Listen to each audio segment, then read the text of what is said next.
Update 2. I told my fiancé my stepdaughter isn't mine. If you haven't watched the first part of this saga, click the link in the description. Now for the second update. I'm not sure if you've all forgotten me, but I'll start with some good news. We've finally figured out how to properly toast Pop-Tarts for my son. We had about 2 weeks of calm. During that time, I spoke to my stepdaughter a few times about everything. I reassured her that no matter what happens, she'll always be my girl. She told me she hoped her mom wouldn't come back, saying her mom was controlling. Then a few days ago, my ex-fiancé walked into my house carrying 2 grocery bags, acting as if nothing had happened. She asked me what I wanted for dinner. I told the kids to go to their rooms and confronted her. I told her that we're over. She asked why, and when I didn't respond, she said, "Couples fight," as if her actions were normal. Her behavior was unsettling. I told her she needed to leave or I'd call the police.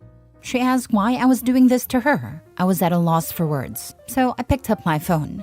At that point, she backed down saying, "Okay, let me get my daughter." I told her that if she wanted her daughter, she needed to call CPS and explain why she had disappeared for 2 weeks. She insisted she had only been gone for 1 night. She refused to leave without her daughter and started shouting her name. Her daughter came out of her room and reluctantly said she would go with her. I told her, "You have a place here for as long as you want." Her mother then said, "He'll kick you out just like he's kicking me out." I stood my ground, saying she could have her daughter back after speaking to CPS.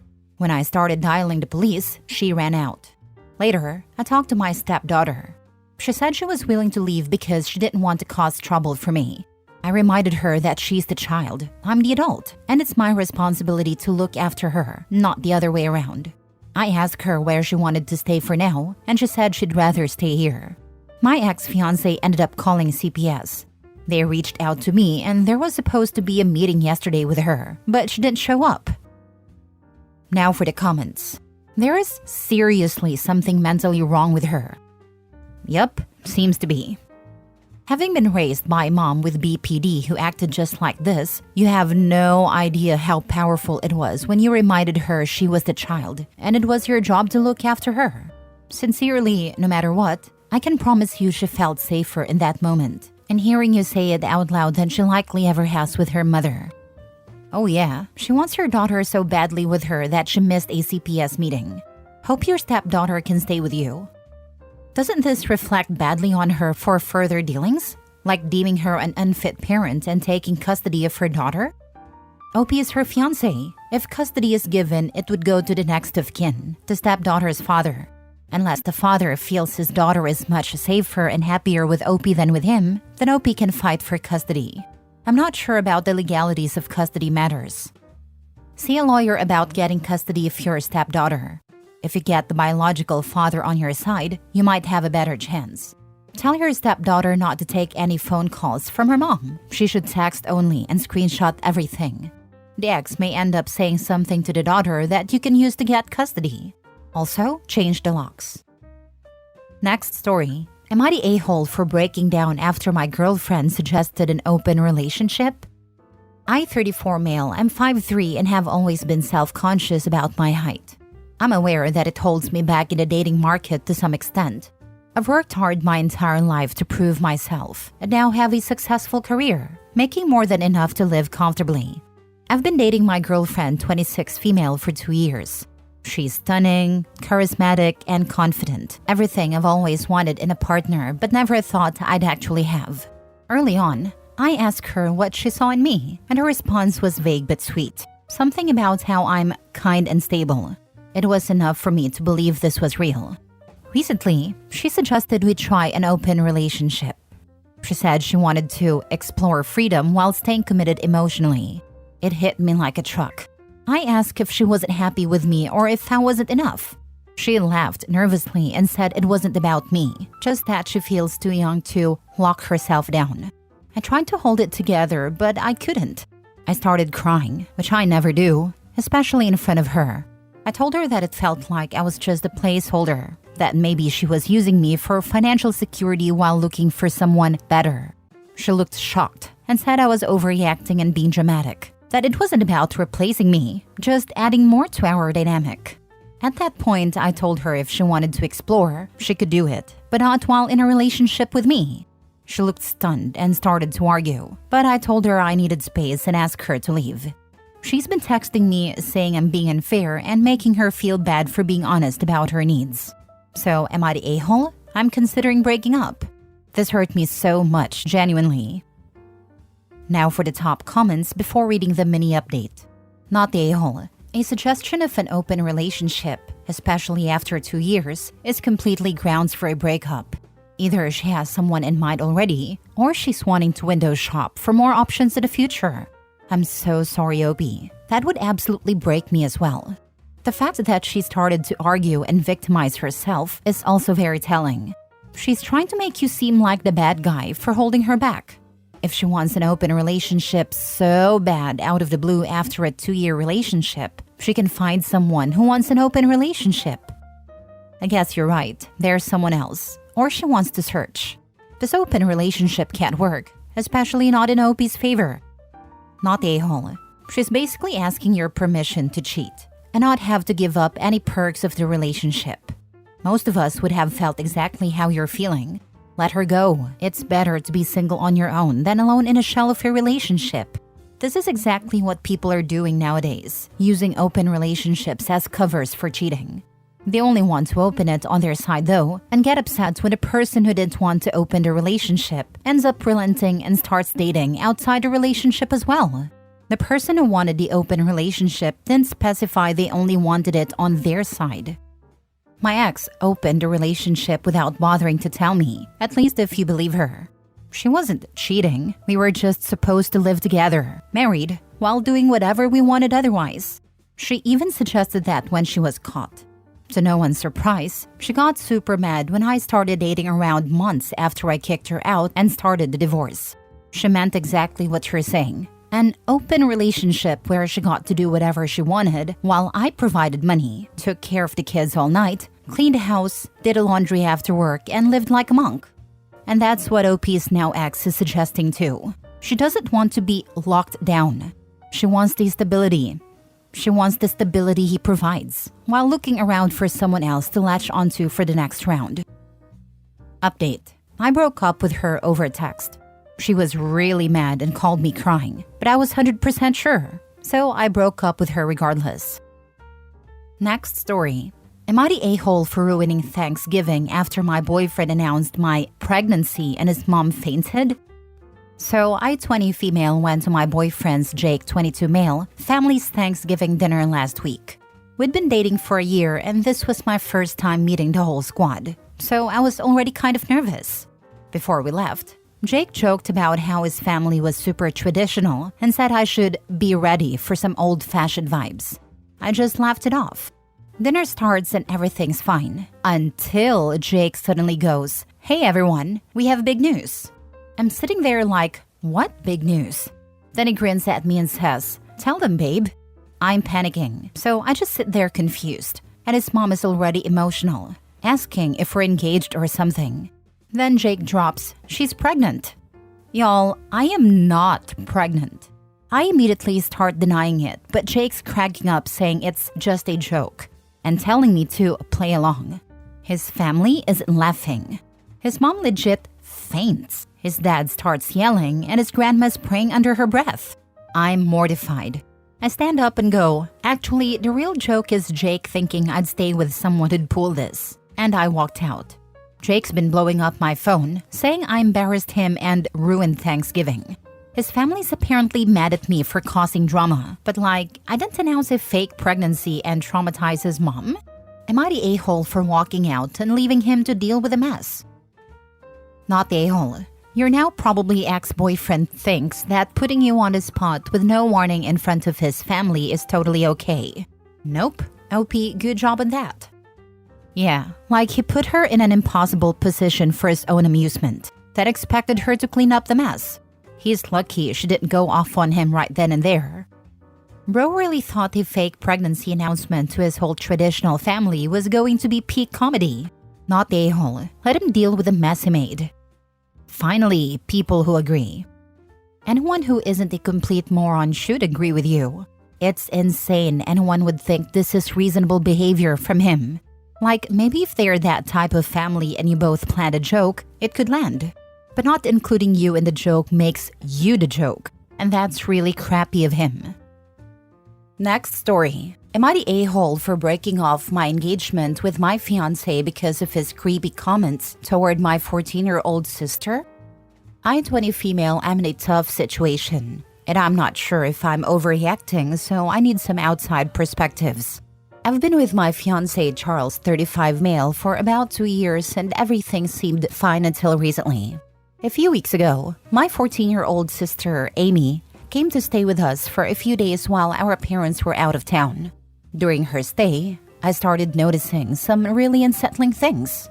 At first, I thought I was imagining it, but Charles started making comments that made me feel incredibly uncomfortable. He would call her so hot and say things like, "You're going to turn heads when you're older and you've got such a body on you already." The worst part was when he said, "I'd be jealous if I were your boyfriend. Every guy will be looking at you soon." I tried to ignore it at first, but it kept happening and I began to feel sick to my stomach. Then one evening, I overheard him telling a friend on the phone, "Amy's got that look now. It's like she's starting to bloom." It was honestly one of the creepiest things I've ever heard. I felt like I was losing my mind, and I just knew I couldn't stay in that relationship anymore. I confronted him about his behavior and he immediately got defensive. He denied it and said I was being paranoid and that I should trust him. He insisted that he was just being nice and that I was overreacting. I didn't care. I packed my things, broke off the engagement, and moved back in with my parents. Now my friends and some family members are telling me I overreacted. They say I should have talked it out with him first, but I don't see how that would have changed anything.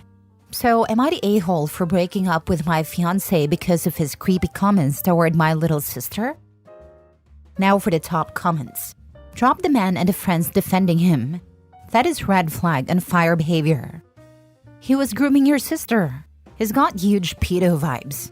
I would not want him around your sister, any future friends' kids, or your own. The age gap is too much. Your sister is not much younger than you are. To us older people, him being with you is just as sick as picturing him with your sister. Get out. Good job. I'd also look him up to see if he's on an offender list. I'd argue that with the age difference, he was grooming OP too. Freaking disgusting. OP did the right thing throwing away the whole relationship. Why are you surprised when you dated him as a teenager? You probably got too old for this creep. My parents convinced me it was okay because their situation was similar. Dad is in his 60s and mom is 40s. You're 15 years younger than him. He's not with you because you're mature for your age. That's the whole point. You're younger and easier to control. Once you get older, he'll leave for someone younger. That's the kind of man he is. Leave now before it's too late and before he gets a chance to hurt your sister. Last story. Am I the a-hole for cutting off my family after they didn't believe me about my cousin? I, 25 female, cut contact with my family when I turned 18, and I've been estranged from them ever since, until recently. Growing up, I was part of what everyone else thought was a loving, close-knit family. We had regular family dinners, holidays, and vacations together. But beneath that picture-perfect facade, something terrible was happening. When I was 13, my older cousin, then 21, started sexually assaulting me. At first, it was subtle. He would brush against me accidentally or linger too close when no one was paying attention. I didn't know how to process it at the time and tried to convince myself I was imagining things. But over time, his behavior escalated. He began cornering me during family gatherings, groping me, and making vulgar comments about my body. The breaking point came when he trapped me in a room during a family party, put his hand under my shorts, and touched me there. I froze, too scared to scream. He leaned in and whispered, "No one's going to believe you," before walking out like nothing had happened. For years, I carried the weight of that moment alone. I avoided him as much as I could, but he always found ways to isolate me. I felt dirty and powerless. At 16, I couldn't take it anymore and finally told my mom. I remember sitting on the edge of her bed, sobbing as I explained everything. I thought she'd protect me, but instead, she said, "You must have misunderstood him. He'd never do something like that. He's family." When my dad found out, he told me I was being dramatic and warned me not to spread lies that could ruin lives. Their reaction crushed me. Desperate, I confided in my aunt, his mom, hoping someone would believe me. Instead, she screamed at me, accused me of trying to destroy her son's reputation, and told the rest of the family that I was lying. After that, everything changed. My siblings avoided me and other relatives stopped inviting me to things. I became the black sheep, the troublemaker. Meanwhile, my cousin acted like nothing happened, smirking at me during family events or brushing past me just to make me uncomfortable. I started skipping gatherings altogether, but that only made me look difficult in everyone else's eyes. When I turned 18, I packed my things and left. I went no contact with everyone, determined to start over. Therapy helped me process the trauma and the betrayal, and over time, I built a new life for myself. I went to college, started a career, and met my fiancé who knows everything and has been my biggest support system. For years, I didn't hear from my family. I assumed they didn't care. But a few months ago, after I announced my engagement, my parents reached out. My mom left a long voicemail saying she missed me and wanted to heal the family. My dad sent an email saying they regretted how things turned out and wanted to be part of my wedding. At first, I ignored them, but they kept reaching out, so I finally responded. I told them I'd only consider reconciling if they acknowledged what happened and apologized for not protecting me. My mom started crying, saying she was sorry for how things went, but refused to outright admit she'd failed me. My dad said we did the best we could at a time, which felt more like an excuse than an apology. Then, other relatives started reaching out, saying I needed to let it go for the sake of the family. One even said, he's changed. Why hold on to the past? But to me, it's not just the past. It's years of betrayal, silence, and being dismissed that still haunts me. Am I being too harsh for refusing to reconcile unless they take full accountability? Or am I justified in keeping my distance from a family that chose their comfort over my safety? Am I the a-hole? Not the a-hole. Block them all. They're not your family. True, what Opie experienced was sexual assault, and the impact of that trauma is huge. Your parents and aunt had a responsibility to protect you, and they failed. Not the a-hole. If I'm being honest, it sounds like you have let it go and are not holding on to the past. You're moving on it up. They made a choice to not believe and protect you. This is a very reasonable direct consequence of that choice. You even offered them a very fair boundary to be able to reconnect, acknowledging the past so they can move on and you can heal. If they can't even meet that one requirement, then they aren't ready to treat you with the respect you deserve. They want to go back to the dynamic that fits for them. I hope you're able to continue healing. You're doing great in my opinion. There's an audacity flare somewhere that would fit this perfectly. Similar to, sorry I messed you up running you over with my car, but I did the best I could considering I was drunk. Not the a-hole OP. Out the abuser enablers, then block them all. Have a wonderful life. You deserve every minute of it. Not the a-hole. These people are still blaming you. He's fine and been fine all these years. Changed? Why would he have changed? How can they tell? BS. They can all go F themselves.